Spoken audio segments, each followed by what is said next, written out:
So, welcome once again to Copenhagen, Tommy. It's so nice to see you. It's good to be seen, and it's a beautiful sea. Thank you. Yeah, we'd like to think that. So, well, we have some questions for you. Michael, will you start? Yeah, I'll start if you don't mind. No. When you were here last in April, your documentary Silenced had just been published by an American media company, and of course I should say your banned documentary as it was, and you were uncertain as to what was going to happen because you'd been given an injunction by an English judge, which would punish you if the footage and the material from your documentation from your documentary was published. So I just wanted to ask what's your situation now?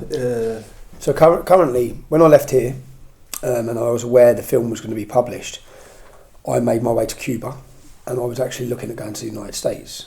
I thought there's one place that's still protected with their constitution for free speech, and it's the United States.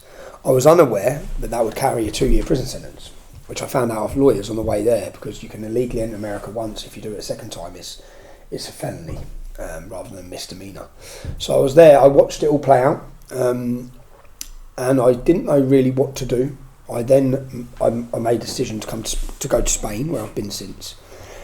And the report is currently with the Attorney General. The Attorney General has acknowledged, because the way I believe it works is that if Jamal would have wanted me done for contempt, I'd be done for contempt now. Now I believe Jamal and his lawyers, that's what I believe, don't want it. And I believe they don't want it because they're going to bring attention to the film. Now the film categorically shows you the truth. There's no denying it. And if they want, I think at the minute it was watched by 500,000 people when it was released. If they want a high-profile court case with me over this film and they want to lock me up for 2 years, they're going to make that millions. It's embarrassing for the government. It's embarrassing for the judge. It's embarrassing for the local court that paid £275,000 silencing money. It's embarrassing for all of them. It's not embarrassing for me, but I've got no embarrassment in it. In fact, it shows that I actually told the truth, and they've penalised and punished me and attacked me and bankrupt me because of that. So in the public's eyes, they will martyr me on freedom of speech. So I don't think, with what happened when they sent me to jail last time, I'm looking and thinking they're bottling it. That's what I think. So then a NGO organisation who have been pivotal in attacking me, Hope Not Hate, have compiled an 80-page dossier, which they say provides evidence that I was a willing participant in the breach of this film being released. Now, I wasn't. I'd strongly deny that. I had any time over those 2 years I could have put that film out. I could have had it released. At any time, I asked Alex Jones not to. Now, the film has gone out, but they've compiled it, and the Attorney General has acknowledged acceptance of that. So she's replied. So we're currently with the British Attorney General, the Conservative Party's Attorney General. Now, the problem is, when in 2017, when I was sent to jail for the case, when I spoke to the Muslim paedophiles, I can now say that because they're all convicted paedophiles, outside court, when I questioned them, how do you feel about your verdict? They locked me up for 13 months. That blew up into a worldwide movement. They made it a massive issue. In fact, they done more for me, my cause, our cause. They done more for us than I could have ever dreamed of, because the whole world become knowledgeable that British girls are being raped by all these Muslim gangs. Yes. Something they'd managed to stifle and hide a bit was now bang on everyone's screens. The whole world was talking about it. Now, the process then was, I was released from jail because after 12 weeks it went before a court who found everything they'd done was unlawful. Then I went to the Old Bailey, where it was kicked back to the government, and it was left with the government. So for a year I was free. There was no charges. I produced Panodrama, and then 2 days later the Attorney General decides, let's recharge him. So the problem is, even if the Attorney General hasn't put a warrant out for me now, at any time they can invoke this injunction. So what I believe due to multiple things that have happened over time, they'll pick a time to do it. Yeah, I was going to ask you that. It's going to be a matter of time, isn't it? They'll pick a time. They'll pick a time. So if I went back to now, I'm in Denmark, so I've just met with Rasmus, who's the man who burns the Quran in this country and in Sweden. I've just met with him. If I went back to the UK now and planned a Quran burning, I guarantee you I'll be picked up straight away for breach of this injunction. They'll hold this. I'm not going to do that. I don't think I should do that. But what I'm saying is, they will choose a moment that they think affects me or helps them. That's what I believe. So at the minute, I don't have charges, but I don't know because I haven't been back to the UK since then. When was it? April, May, It June, was in July. April the 1st. All 5 months ago. likelihood would I think suggest that at But some if they point do that, where they, if they do do that, they're going to embarrass themselves to the world. Not me. They're not going to embarrass me at all. You can watch that film. It's not embarrassing for me. It's embarrassing for them. So they will maybe. it will of course draw attention of the public to the film and to what the content of the film actually is. Yeah, and if they lock me that up, will be their dilemma. and if it's a dilemma for them, because if they lock me up, if they give me 2 years like they want to, Yes. General Flynn, there were some high-profile, high-ranking people who made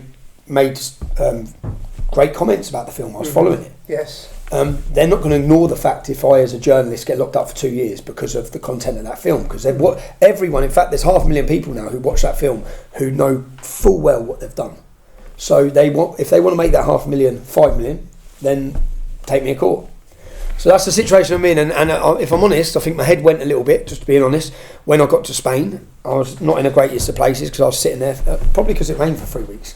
I was sitting there, it was raining for 3 weeks. I'm in the middle of I'm in a new place. I thought, I don't know anyone. I'm on my own. I'm facing 2 years in jail. What the hell am I going to do? And that's the position I was in. And I snapped myself out of that and just got myself back on the fitness one. I've just had my kids with me for a month, so I've had probably the best summer I think I can remember, if I'm honest, with my kids. So and it was like, thankfully to my supporters, for them it wasn't like Daddy's on the run. It wasn't like Daddy's hiding, because I'm not. I hadn't been living in the UK anyway, but it wasn't like that for my kids. It was like we just had an extra long holiday, so they had some great time. It was brilliant, actually. Yeah, really, really, I had a really good summer. Madly. So in context with the injunction, there's this organisation called Hope Not Hate. Hope Not Hate, who I've done. Can you tell us about Hope Not So Hate Hope and Not what Hate, they're doing and how is it? So I made a documentary, Hope Not Hate Exposed. Yeah. And I proved again with covert recordings that they pay people. But basically what Hope Not Hate do is they step in where the government and police can't. So if the police want to take you down, they can't entrap you. They can't set you up. Hope Not Hate send agents in. They're an NGO organisation, George Soros funded, named by the Swedish government as a far left extremist organisation. Yeah, that's what the Swedish government report named them as. They're funded, anyone who goes against the status quo, not just immigration, if you talk against anything, transgenderism, whatever, they'll bill it as hate. And they have a mass team who have massive funding, who have full-time employees. There's people whose full-time employees is to find me, track me, monitor me, and then they go, but they don't just do that. I showed in my Panorama documentary, there was one bloke who made a comment about immigration. They tracked the company he worked for, he was a city banker. They then contacted the city banker's head offices in the UAE, and they contact HR departments. Their job is to end free speech, basically. Anyone who expresses free speech, they go after them and make sure they lose their job. And they don't stop until they do. They run campaigns, email campaigns, harassment campaigns. They do all this, but then the position of them is anyone in our politics, anyone who you fall out with, so anyone who worked for me who I've sacked or had arguments with at any time, the first person to contact them is Hope Not Hate. They've done it with Andrew Tate. The first person they contact is Hope Not Hate. And they offer large money. We found out in these covert recordings, sums of tens of thousands of pounds are paid. So they get someone who they don't... So they pay? They pay someone. So say like I had an ex-employee who I sacked. They come in, they pay them, they give them money, then they get that, then they line the newspapers up. They do the act. They were present in Panorama.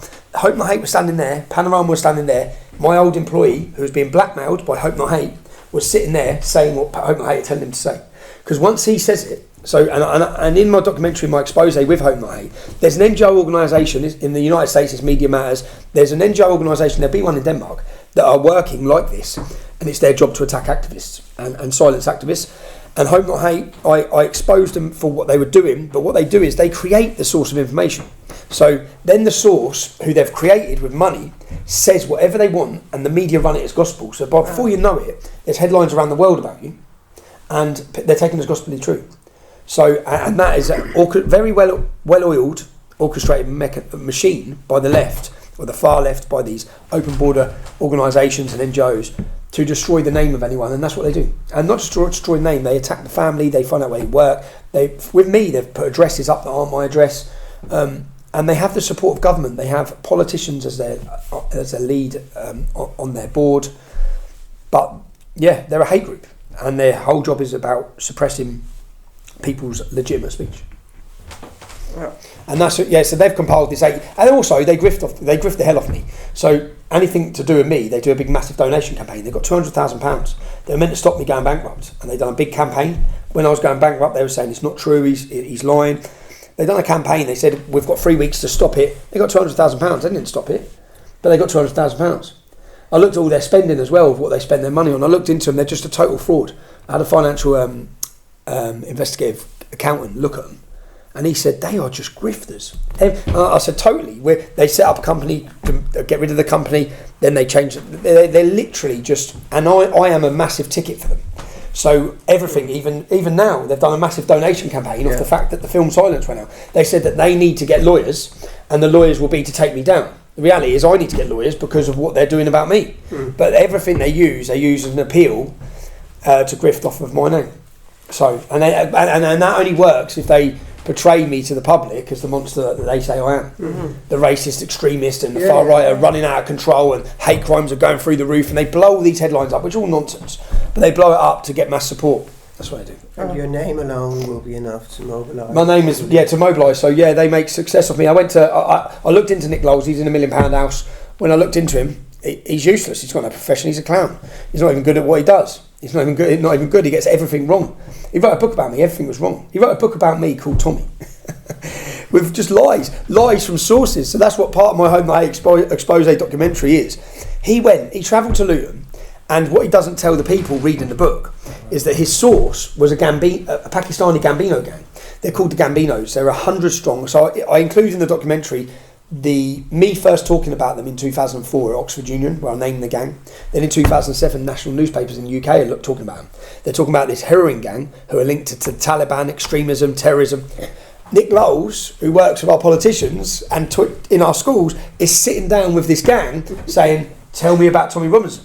Now, obviously, the gang, who I've already had clashes with my whole life, are then saying, they'll make allegations that he can then print a source close to Robinson in Luton. It's a heroin dealing gang of Muslim rapists.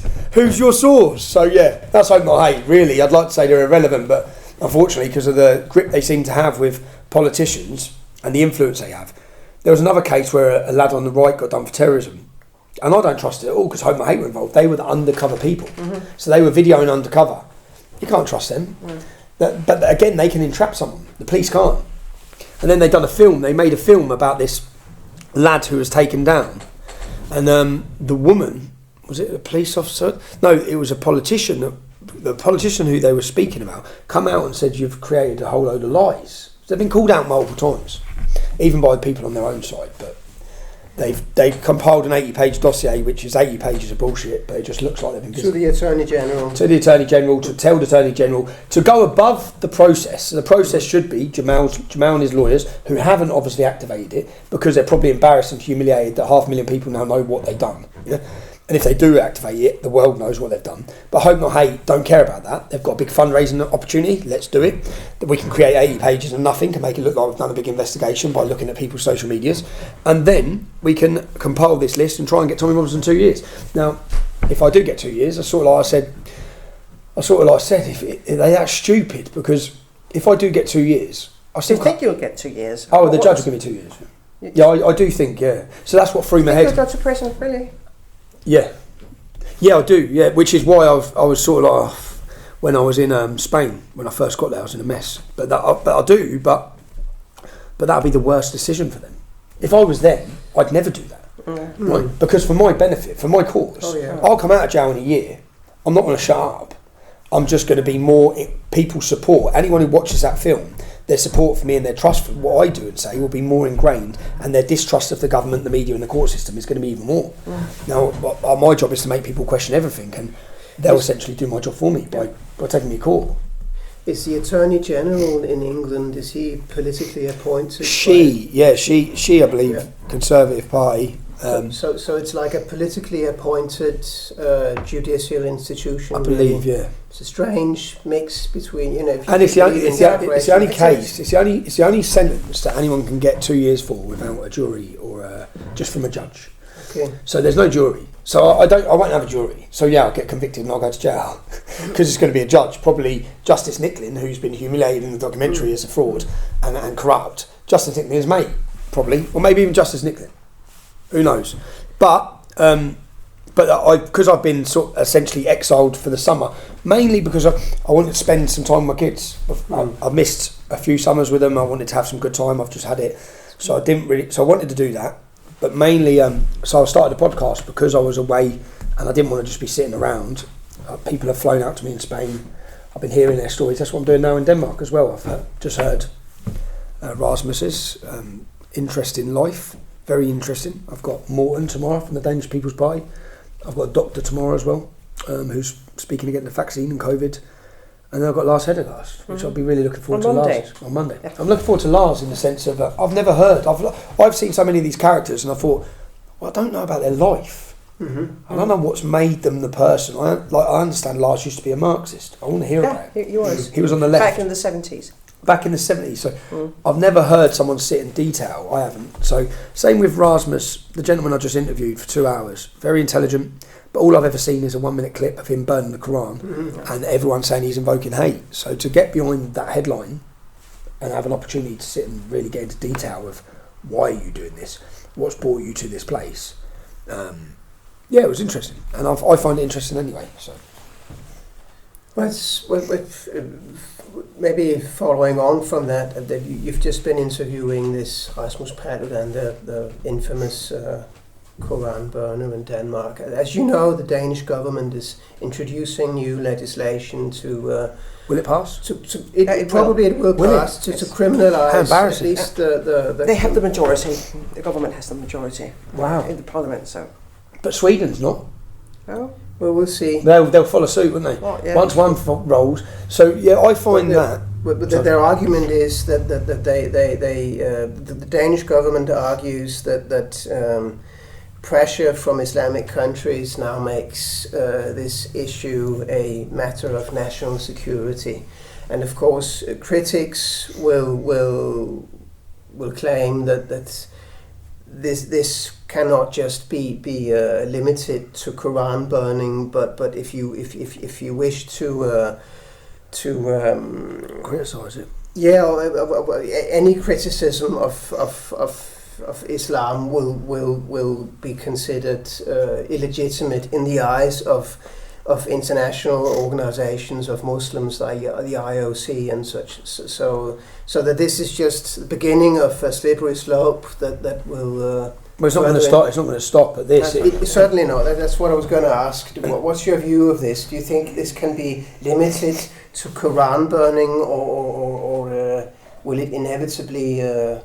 And they're talking about religious books. We all know it just means the Quran. The legislation is about religious books. Yeah. Am I right? I believe a journalist burned the Bible years ago here. Anything of importance to religious authorities. I think that it could be anything. It could be. I think that as long as it's important. Is this right that NATO? Is this right? Is Sweden in NATO? Is Denmark in NATO? Well, they're not yet. They're not yet, and Turkey was putting pressure to prevent them being part of NATO unless they outlawed this. Yes. So there's immense political pressure, as well as when they say national security, there's a threat to national security in the sense of high risk of terrorism to Denmark and Sweden because someone is burning the Quran. But they won't stop there. It's like if you. So what you're doing is you're allowing terrorists, people who wish to act violently, to decide what your laws are. That's what's going to happen. And if you look at the countries who are pressurizing, the countries who are dominating the organization of Islamic countries, they all have strict blasphemy laws involving death penalties for criticizing religion, and they have tough problems with human rights, all of them, and with religious minorities. So our government is now, bowing to surrender. Yes, surrendering your freedoms and your free speech and your values to the threat of mob rule. And one then wonders why. First of all, probably in the short run they think that they can appease this pressure, but many of us who are critical of this development think, as you say, that this will just be the beginning of I'd like to know, because any criticism of religion will be considered problematic for the powers that are pressurising. I'm surprised in Denmark in the sense that I don't think Denmark has the severe Islamisation problem yet in comparison to Sweden. Oh, and Sweden isn't the one. And Sweden's where Rasmus has travelled around provoking riots, burning the Quran, but they still haven't put into outlaw. No. So it seems very cowardly from Denmark to be in this position straight away after the Danish cartoonist, after everything that's gone on. Right. I find it's probably very much to do with the political pressure because of Turkey and the politicians who are in power right now, especially some of the centre parties who are in power right now, that they have pushed for this. The problem is, I don't believe if this was put to British Parliament, I believe every member of Parliament would support a ban on burning the Quran. That's how cowardly I believe they are. Yeah. So I think if it was put, they don't actually. Many people now don't believe in freedom of speech when we talk about it. Many of them don't care for freedom of speech. That's the problem. So I don't think. I sort of asked Rasmus this: what are you going to do if they burn? Like, what really I believe should happen is hundreds, if not thousands, of people should burn the Quran the minute they bring in a law against it. But you won't find the people willing to do that. I asked him, would you, if they bring in this law, will you still burn the Quran? You know, we had an exiled Iranian woman here in Denmark who made a demonstration a few weeks ago where she, on behalf, in support of women in Iran who are protesting against being forced to wear the headscarf, she also made some she shredded the Quran somehow, but she would also be according to this new legislation, she'd be imprisoned. 2 years. 2 years. Probably. 2 years in prison. Probably. Yeah. Well, and essentially, which I said to Rasmus, is they may want to imprison you if they haven't got the legislation yet. He's in prison now. He's in prison now. Yeah. He can't walk the streets. He can't leave. They can't let him. He's not allowed demonstrations. So essentially, they're keeping him alive with 24-hour bodyguards because they want to protect democracy, and that's what they're saying. But they've already surrendered his democratic rights because he's not allowed to hold these protests in many cities and places anyway. I think it's all just it's a bit of a contradiction of everything from the Danish government. We're going to protect you, but then we're going to bring in legislation that imprisons you. I think there are probably many people in Parliament, as he said as well, who wouldn't care if he died, or hope he would, because is there someone going to come after him that challenges? Well, that's true, but there is also some development in Denmark. You also hear voices from the left side of the political spectrum who are now critical of the government policy, which you didn't hear before. Yeah, that's good. Which might be encouraging. Because the real left, your values are freedom. Should be freedom of speech. You should be and feminism and real feminism, like the lady from Iran who's fighting for the real feminists who are in Iran being oppressed and subjugated because they're women. When's this go through Parliament? Well, in the coming months, it's going to be they'll try to hasten this as much as possible, and they have the majority now until the next election. But it will not go uncontested, certainly. But opinion polls are in favour of it because all people see is this extremist burning the book. But they don't know. They don't see the wider perspective that. They don't see freedom of speech. They see Rasmus Paludan burning the Quran. So they don't like Rasmus Paludan, but that's not the same as free speech. But I think that the government is... I think I'm going to go... I think I want to get a Quran in English. I didn't bring mine. Long story. I want to go out and speak to people in the street of Denmark, which we're going to do over the weekend, and ask, do you believe in freedom of speech? That'd be interesting. And that'll be the first question, is do you support freedom of speech? Yes. Do you believe you should be able to have a book that, if I wrote a book now saying they need to kill people, should that be legit? Is that okay? And if they say yeah or no, and then I'm going to bring out the Quran and just read them a few verses from the Quran and ask what their thoughts are. And then ask whether they support legislation. I might ask first if they support the law going through to prevent the burning of the Quran. That'd be interesting. I might ask first, but I want to see what the public say when faced with, so you support freedom of speech, but then with burning the Quran you don't support that. You don't believe that's freedom of speech. Yeah. But then the Quran says this, so I'll get them to read it and then tell me what you think. Because I think most of the public are totally unaware. They are. Rasmus, after a discussion with me, is fully aware of what's wrote in the Quran. 70% of that book tells them how to treat us. We're entitled to an opinion on it. It's talking about us as non-Muslims. It's all about how to control and treat non-Muslims. So for us to have a view on it is our total God-given right. For someone to burn it if they want to, I explained to him I don't think it's helpful just standing and burning the Quran. I agree. I believe you should be reading to the public. If you're going to burn a page, read the page you're burning and explain why. Oh. In the sense, there's verses in there that legitimise the rape of non-Muslim women. Yeah. There's verses in there that call for hatred and murder against us. Read them and explain. Because people can say that's out of context, but if you take, I've done it with Maududi, I've done it with Ibn Ishaq, the top scholars of Islam, yes. They give their translations to what these verses are. It's irrefutable and undeniable that these verses call for jihad, these verses call for murder. Now, if the public are faced with that, here's what it says, here's the Islamic perspective, now what do you think? Yeah. I think the public might support someone's freedom to challenge that. And as Rasmus says, he's only challenging that in the only way he can in order to bring about the issue to the forefront that many members of the Muslim community will act in a violent way over. But I certainly agree that it would be the more qualified way of because no one's getting. I sort of said, like, when you just see it burn. Like I remember when I was leading the English Defence League, I held the Quran above my head at a demonstration, and I bought a big lighter and I held it up, and everyone was saying, "Burn it, burn it, burn it." I said, "I'm not going to burn it." The reason I'm not going to burn it is, and we had Abdul, who's a Muslim supporter. I know lots of good Muslims. They don't know what's in that book. No. Yeah.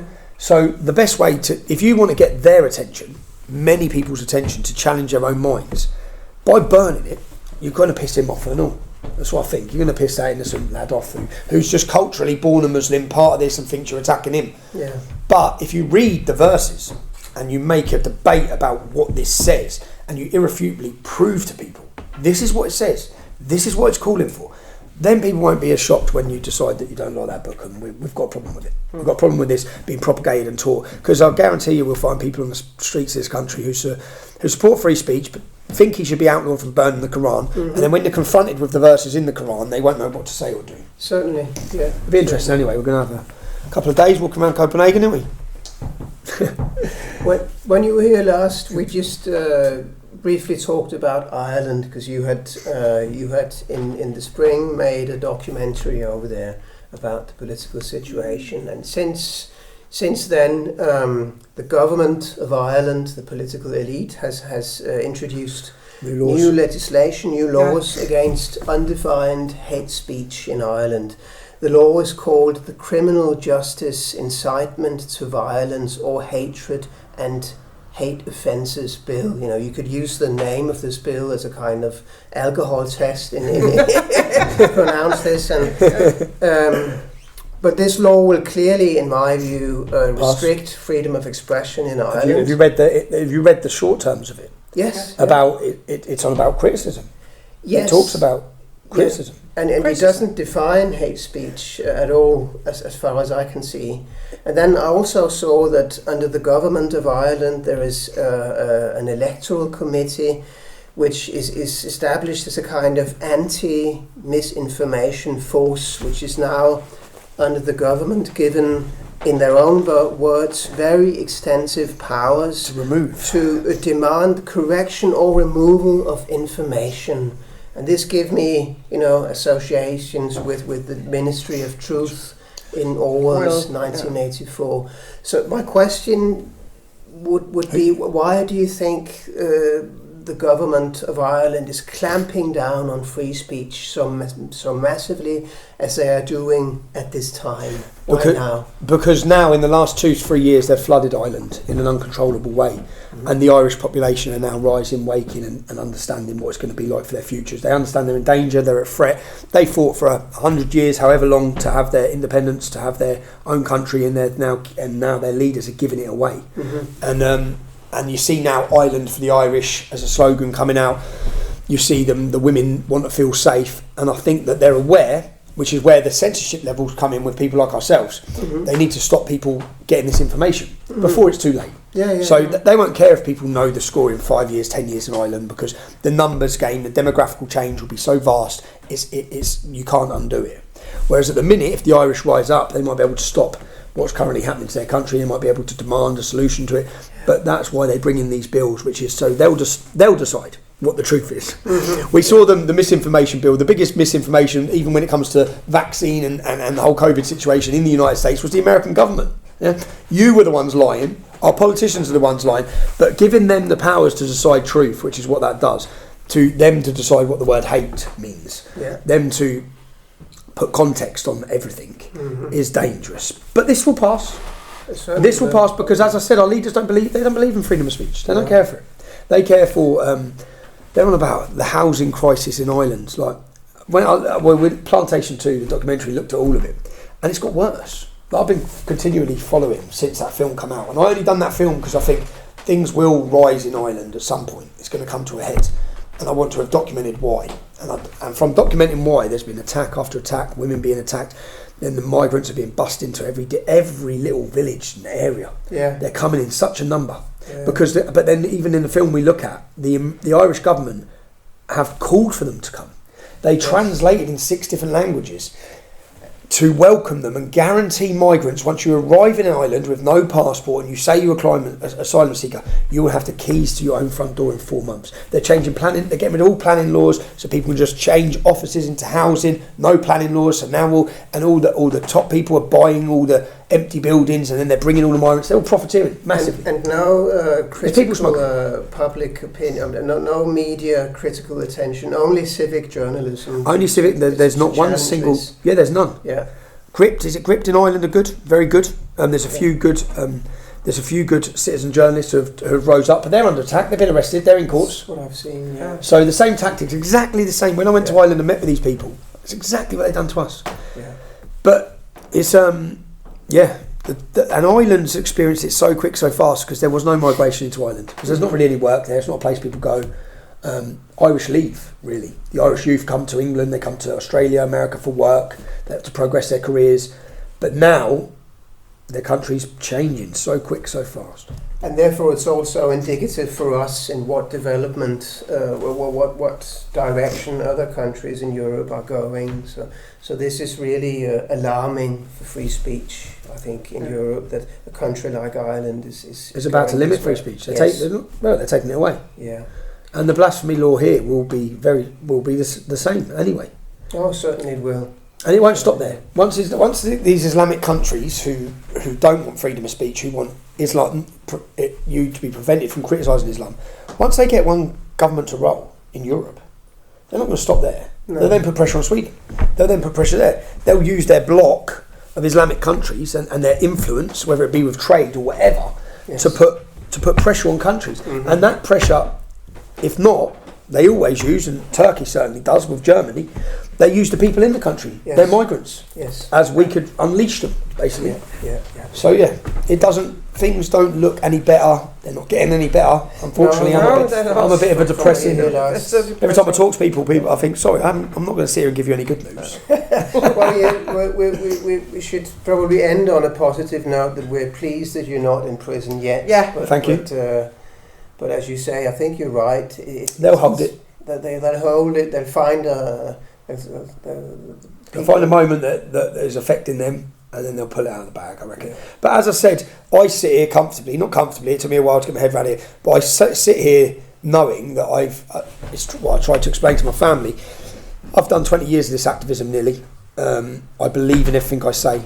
And what they would do, but I'll have a terrible year of solitary confinement, but for my cause and for the debate around freedom of speech, this could probably be the biggest thing, bigger than I believe, than for people, because anyone who watched the film will be outraged, totally outraged. Not only that they destroy my life through the courts, they weaponise the courts, the police, the judiciary is corrupt. Not only that, but then the fact that they banged me up for they bankrupt me anyway. Now they want to hit me for 1.6. Now you want to lock me up for 2 years. So it'll be embarrassing for them, not me. I essentially, and I've done so much that if that's what happens, it happens.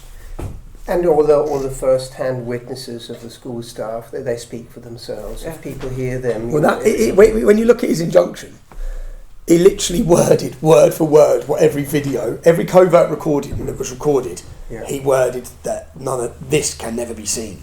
Yeah. Well, unfortunately, the world that it is, and the internet being the internet, it has been seen. And whilst I'm upset, totally gutted, the truth's out there, mate. That's encouraging, isn't it? I mean, the internet can still have some liberating... encouraging, effect. But there was still people from... So when that film went live with this mice, there was actually far bigger players were the ones that were knocking on my mum's door to do with this film.